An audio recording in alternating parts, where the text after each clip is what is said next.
kadarkoli objavim karkoli na temo socialnih omrežij, imam dejansko večje število ogledov, objav oziroma videov. Zdaj, po eni strani verjamem, da je to mogoče majčkeno pripomorejo algoritmi, ki si želijo, da imajo, oziroma da si to ogleda več ljudi, ki bi morda ustvarjali vsebine in s tem njim prinesli več strank. Ampak v bistvu ista zadeva je tudi, ko pošljem mailinge ali pa karkoli v zvezi z tematiko socialnih omrežij, pač je enako, tako da nekako verjamem, da je to tema oziroma tematika, ki vas nekako majčkeno bolj zanima. In mi je seveda logično, zato ker večina vidi pri spletnem marketingu in spletni prodaji izobraževanj oziroma coachingov, vsega tega v tej izobraževalni industriji, vidi predvsem ta vrh ledene gore, to se pravi to, da ljudje objavljajo in da to potem nekako čudežno prinese prodajo, ne.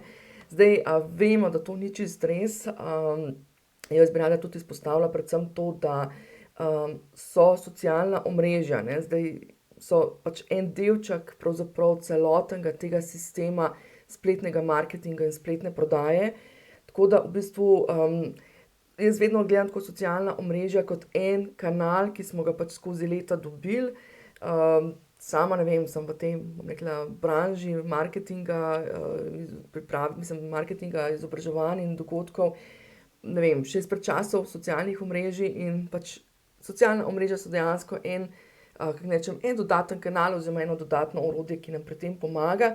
In tudi, če samo to za primerjavo dam, za ilustracijo dam, v mojem programu Prodaja je znanje podaje, v katerem sistematično pomagam pač ti zgraditi ta sistem spletnega marketinga in spletne prodaje tvojih coaching oziroma izobraževalnih programov, ne glede da so online ali niso online programi, imamo socialna omrežja na meniju 1,5 srečanja od 9. To je, če moja matematika pravilno deluje, tam nekje okoli 15-20%.